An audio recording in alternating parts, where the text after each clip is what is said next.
రాజమౌళి గారిది ఒక ఇన్సిడెంట్ జరిగింది తెలుసు కదా. ఉప్పలపాటి శ్రీనివాస్ గారు ఒక అమ్మాయిని ప్రేమిస్తున్నానని వాళ్ళిద్దరూ ముగ్గురు కలిసి ఉందామని అనేది ఒక టాపిక్ నడిచింది. దాని గురించి మీరు ఏం చెప్తారు? మీరు చూసారా వీడియోస్? చూసినా. నేను చాలా హ్యాపీగా ఫీల్ అవుతున్నా. పెద్దమ్మ గుడి కాంచి వస్తున్నాను. నేను ఇప్పుడు పెద్దమ్మ గుడి కాంచి వస్తున్నా. దర్శనం చేసుకొని కొబ్బరికాయ కొట్టి అబ్బా తల్లి నువ్వు నా అందరూ ఉన్నావు అని చెప్పేసి కోరుకుంటాను. నేను ఆయనకి చెడు జరిగింది కానీ నాకు మంచి జరిగింది. నాకు అసలు రాజమౌళి గారు అంటే నాకు మస్తు ఇష్టం ఉండే ఒకప్పుడు, ఇప్పుడు లేదు.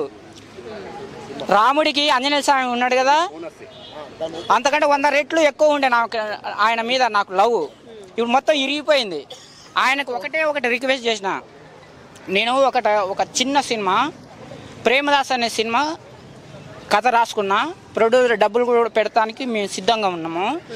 ఆయన కాడికి పోయి రిక్వెస్ట్ చేసి, సార్ ప్లీజ్ సార్ ప్రేమదాస్ అనే సినిమా కొంచెం డైరెక్షన్ చేయండి, కనీసం అప్పుడప్పుడు అన్న వచ్చేసి అట్లా కాదు ఇట్లా కాదు అట్లా అని చెప్పి సార్ అని చెప్పేసి రియల్గానే చెప్పిన. చెప్తే ఈడోడు పనికి మళ్ళోడు అనుకున్నాడా మరి, లేకపోతే ఈడు జీరో ఈయన హీరో చేస్తే మళ్ళీ ఇండస్ట్రీ ఏడిపోవాలనుకున్నాడా ఏందో అర్థం కావాలి. మీరు హీరో అవుదాం అనుకున్నారా? ఖచ్చితంగా అవుతా. నీకు చెప్తలేను, ఈ రాజమౌళి గారు చెప్తున్నా. రాజమౌళి గారు నువ్వు జీరోని హీరో చేద్దామని అనుకున్నావు, ఈడేంది పనికి మళ్ళోడు అనుకున్నావు, అందుకనే హిట్ అయింది. అవసరాన్ని కూడా గేమ్ చేంజర్ సినిమా లాగా, తండేల్ సినిమా లాగా పైరసీ కావాలని చెప్పేసి కూడా నేను ఏటనికి వస్తా. ఆ సినిమా పైరసీ అయితే నా సినిమా డైరెక్షన్ అంటే నా బ్లాక్ చేసి అంటుండు మహేష్ బాబుతోటి, సింహంతో అని తీస్తుండు. అరే సింహంతో నన్ను కుక్కతోటి అన్నది అయిపోయినా, కోతితోటి అన్నది అయిపోయినా, ఏదో ఒకటి ఎలకతోటి అన్న పెట్టపోయినాయి. సినిమా తీయడానికి మీలో హీరో క్వాలిటీస్ లేవు కాబట్టి అన్నారేమో. ఎందుకు లేదు మేడం, ఎందుకు లేదు? బోలెడంత ఉంది, అది కనిపించాలి కదా ఒక డైరెక్టర్. ఇప్పుడు ఆయన అట్లా అనుకున్నాడేమో, ఈడది పనికి మళ్ళోడు అనుకున్నాడేమో. రాజమౌళి గారు ఇది పంపిస్తారా? రాజమౌళి గారు పంపిస్తారా? చెప్పండి. ఖచ్చితంగా. రాజమౌళి గారు మీరు చాలా తక్కువ అంచనా వేశారు నన్ను. నా పేరు ఐటమ్ రాజా, కింది స్థాయి వాళ్ళకి అర్థంగా మినిమం డిగ్రీ ఉండాలా అని అంటారు కదా.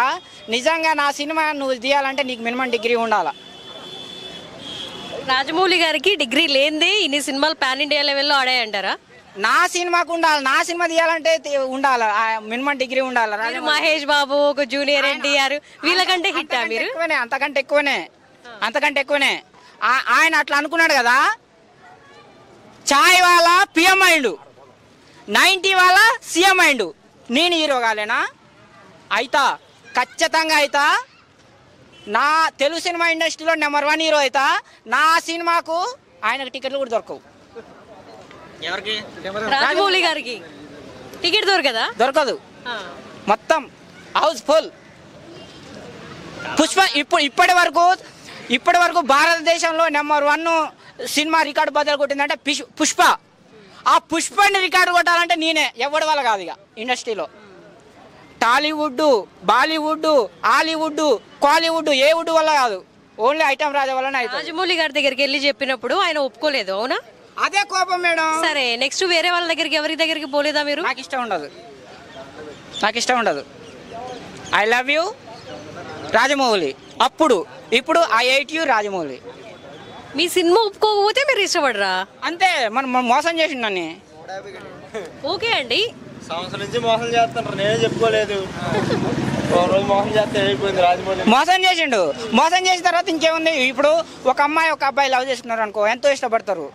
ఏదో మాయ మాటలు చెప్పేసి లేకపోతే ఏదో చేసేసి మోసం చేసిండు అనుకో, ఐఐటి అంటారు, అమ్మాయి కానీ అబ్బాయి కానీ. మీ సినిమా గురించి దాని గురించి కొద్దిసేపు పక్కన పెట్టేస్తే, ఇప్పుడు రాజమౌళి గారి గురించి ఒకటి జరిగింది తెలుసు కదా. శ్రీనివాస్ గారు, ఉప్పలపాటి శ్రీనివాస్ గారు ఒకటి నడుపుతున్నారు అన్నమాట మధ్యలో. ఆ టాపిక్ గురించి ఏమంటారు? ఒక మధ్య వ్యక్తిగా, ఒక సాధారణ వ్యక్తిగా ఈ జరిగిన ఇన్సిడెంట్ను బట్టి మీరు ఏం చెప్తారు? ఆయన బాగా జరిగింది అంటున్నా. బాగా జరిగింది కాదండి, దీంట్లో ఎంతవరకు నిజం ఉండొచ్చు అని అనుకుంటున్నారు? అది నిజమే ఉండని, అబద్ధమే ఉండని నాకు సంబంధం లే. ఆయన మీద నాకు కట్టలు దింపుకొని వస్తుంది ఉగ్రరూపం. నా సినిమా వదిలిపెట్టి అంటుండు. మరి అక్కడ పోయి పైరసీ చేస్తా, కెమెరా ఇస్తారా? ఒక్క రోజు కెమెరా ఇస్తారా? సినిమా రిలీజ్ రోజు ఒక్క గంట ఐమాక్స్ కాడికి వస్తా, బయట ఉంటారు మీరు, ఒక్కరోజు నాకు కెమెరా ఇవ్వండి, పెట్టగానే ఇట్లా పెడతా, మొత్తం ఫైర్ వేసి చేసేస్తా. సరే, మీకున్న ప్రీవియస్ ఎక్స్పీరియన్స్తో మీరు ఇదంతా చెప్తున్నారు, మీకు ఇష్టం లేదు కాబట్టి ఇదంతా చెప్తున్నారు. బట్ ఈ టాపిక్ గురించి నేను అడిగాను. సరే okay, thank you so much. తర్వాత మళ్ళీ వస్తే రావచ్చు, చెప్పలేము.